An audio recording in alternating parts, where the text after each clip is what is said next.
Hi, I'm Kirsten, owner and CEO of Aroma Alchemist LLC. We are a small business that specializes in handcrafted soap. One of our strongest business values is sourcing high quality organic ingredients. We believe that what you put in your body and on your body becomes your body. A little bit about me, I've been making soap since 2019, and feel free to check out our offerings at aromaalchemistllc.com. Today we're going to be making a rosemary lavender loaf. This is something that has been in our offerings and today it has been a special request. So we're going to get started. Alright, so it's important, you may have heard before, what we do is something called cold process soap. So we start with lye, in this case sodium hydroxide, and mix our oils and other additives to it. Lye is a caustic, which means it can cause burns to the skin, so safety first. Got my goggles, eye protection, super important. Don't you love the way I look?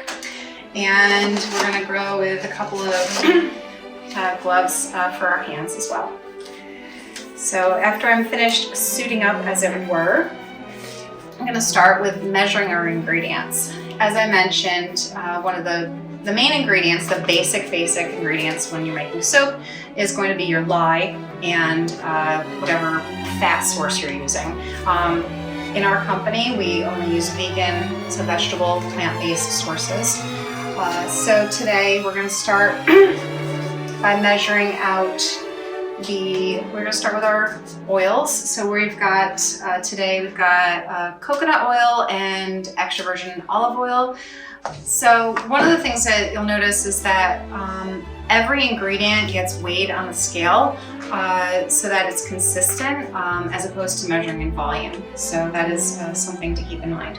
For this, we're going for 6.1 ounces of the coconut oil.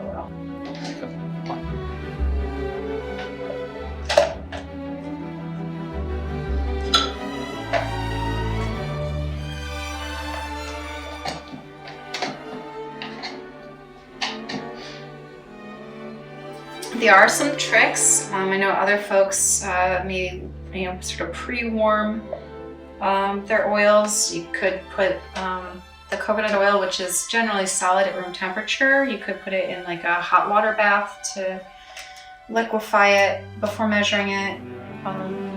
I don't mind, I just kind of go for the scoop. It is important, we're basically doing chemistry here, so you want to make sure you have the right amount of each of the ingredients. So even if it seems, if I were cooking in the kitchen, what's a little bit here or there, but with soap making, you really want to be precise. There we are. There's our coconut oil. Let's set this aside. Next, we're going to measure out our olive oil. This one's 21.6 ounces.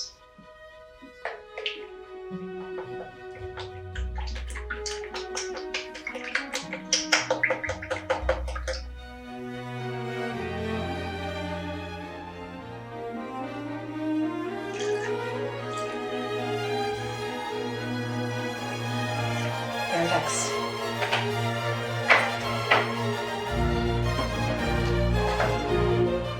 Alright, we've got our base oils. Coconut oil, extra virgin olive oil.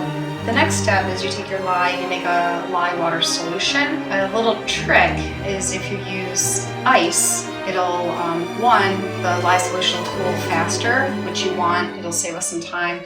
And two, you don't have the same off-gassing, those chemical fumes that are a result of the reaction, so it's safer for me to be dealing with that. All right, time to measure out my water for my lye solution. You always want to add the lye to the water or ice in our case. And because the temperature, it's going to get really hot really fast. If you're doing anything with lye, temperature-wise, you want to make sure you're using at least a number 5 plastic. Anything else is subject to melt, and gosh, that sounds like a mess. Not one I would want to be cleaning up. Also with lye, any metal you use must be stainless steel.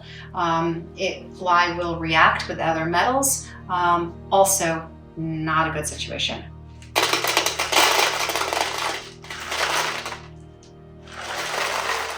Perfect.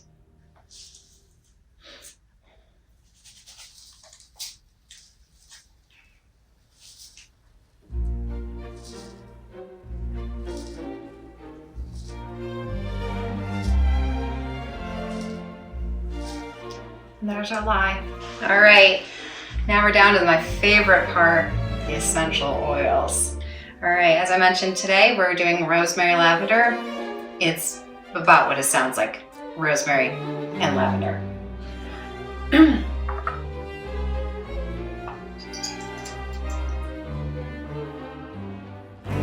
It's very warming. Feels like Christmas.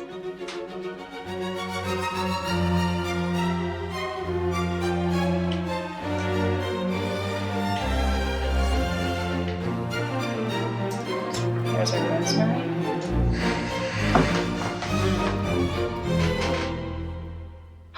I love lavender.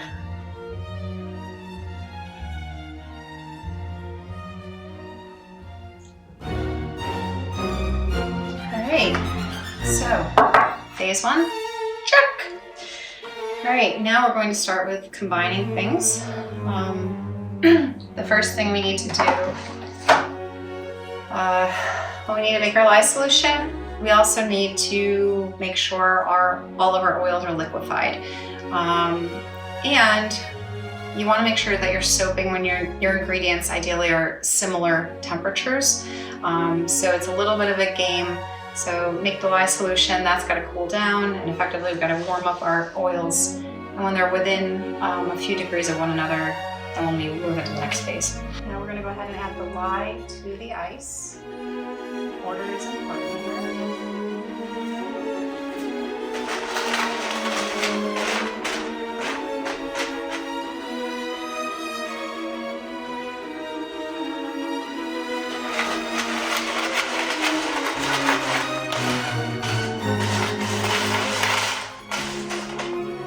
So that lye is already heating up the ice, melting it.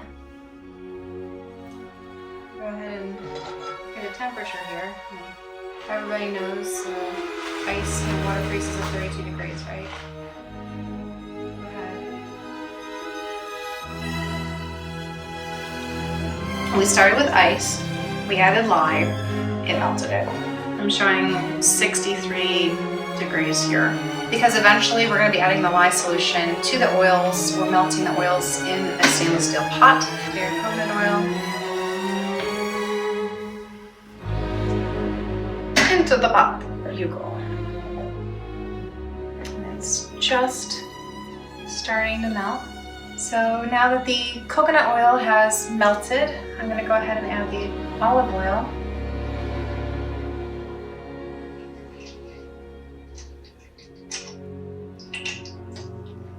I'm going to get every last drop here.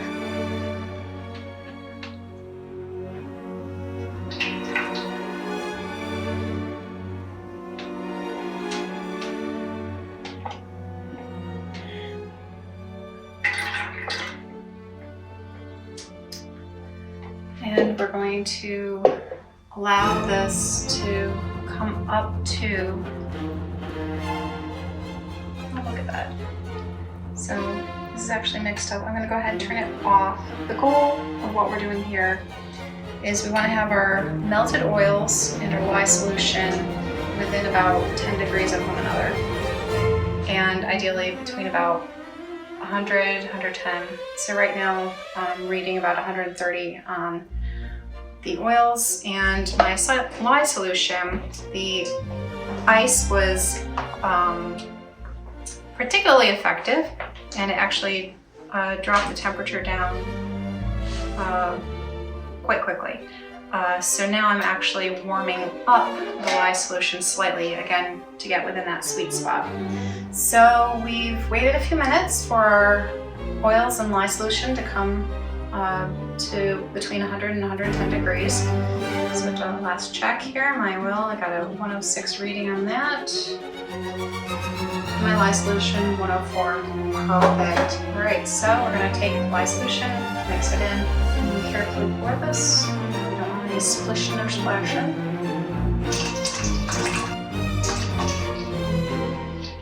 at that, it already starts to go from clear to cloudy. And go ahead and give this a little stir. All right, now that we've got our lye and our oils mixed together, the next phase is the most time intensive. We will be getting our immersion blender and mixing for about a minute and then letting it rest for about 5. And we're going to continue that process on again, off again until the mixture comes to what's called light trace. If you're a candy maker or you've made homemade pudding, you'll know trace when you can literally take the batter and sort of trace a line on the top. Now I've got my immersion blender and we're going to start to mix about 60 seconds or thereabouts and then let it rest and back and forth.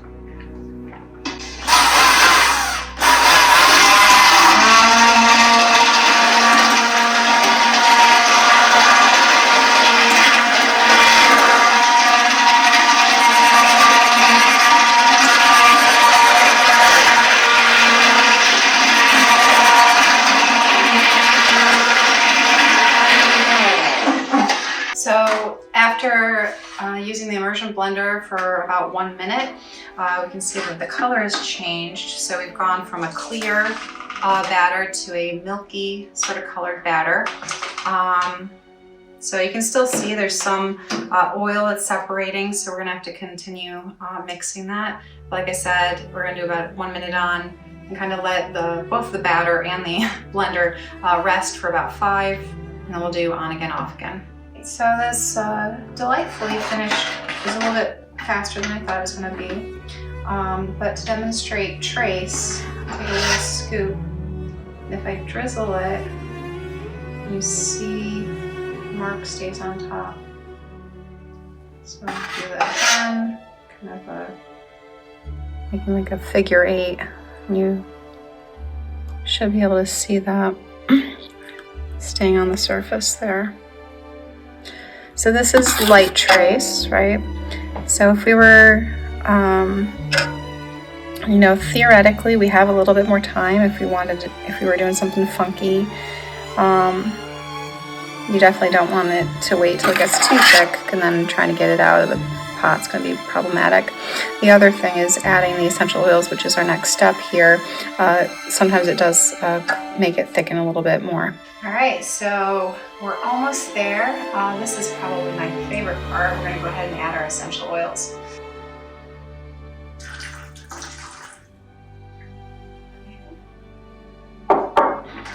Give it a little stir.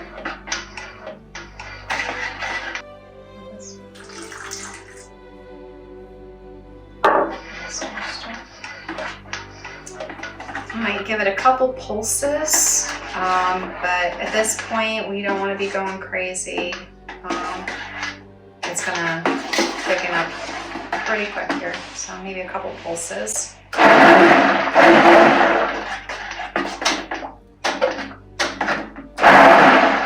Just to make sure it's all mixed up. Last step is to go ahead and pour our soap batter into the mold.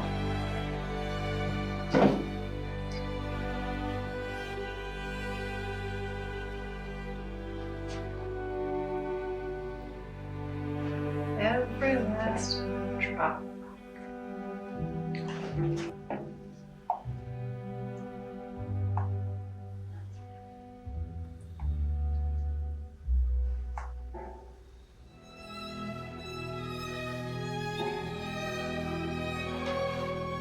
Now with our soap fully in the mold here, I'm going to go ahead and one of the little things I'm going to do is take a little bit of isopropyl alcohol and just spritz the top.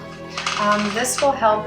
What it does is it creates a barrier because we're going to allow time for the saponification reaction to take place. During that time though, when the the temperatures are changing, there's the possibility that the surface might develop what's called soap ash. It's a harmless product, but it's a white layer. Sometimes that occurs. So by using just a little bit of the isopropyl alcohol spritzed on top, it creates a barrier that'll minimize that from happening. Now we're going to go ahead and cover it. There we are, and we're going to let it sit for a couple of days. All right, and so here we are a few days later, and we've got our soap. We've removed it from the mold. I'm just going ahead and put the gloves on here. The fresh soap, it will still be a little bit soft, so I want to make sure that I'm not putting any fingerprints in the bars once we cut them. For this nest. So I've got here, this is that soap. Now, we're going to go ahead and place it on the cutter very carefully.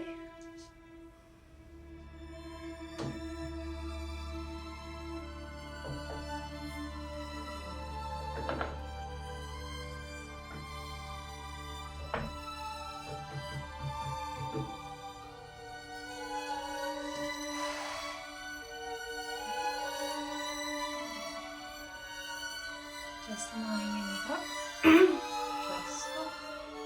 There we go.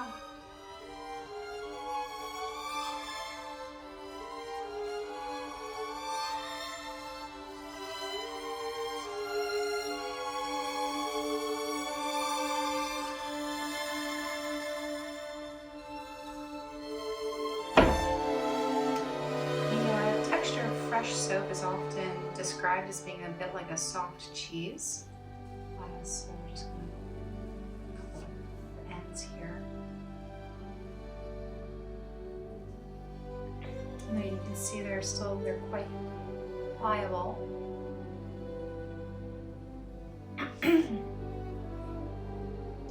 Now carefully removing each individual bar.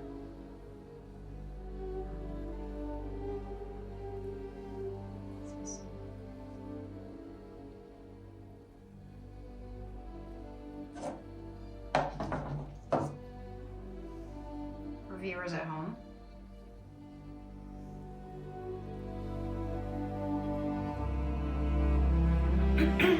So I'm going to show you here this green texture, fresh soap, has a little bit of a gloss sheet. And we have here today a few examples of some aged bars of different varieties. These are much harder, obviously. These are bars that have been aged well over 6 weeks, actually several months in the case of the individual ones that we have here. These bars will eventually, there will be a minor bit of shrinkage as during the curing process as the water evaporates. So the bars will they'll lose that moisture, but that is the sign, or that's going to help with the longevity of the bar. So in the case of soap, the longer it's allowed to cure, more water has evaporated from the bar, and therefore results in a longer lasting bar. I could go ahead and use these soap scraps today. It's perfectly usable soap. It's safe to use, but it's going to dissolve so very quickly. Now that we've got our fresh loaf cut into bars, we're going to go ahead and allow them 4 to 6 weeks to cure.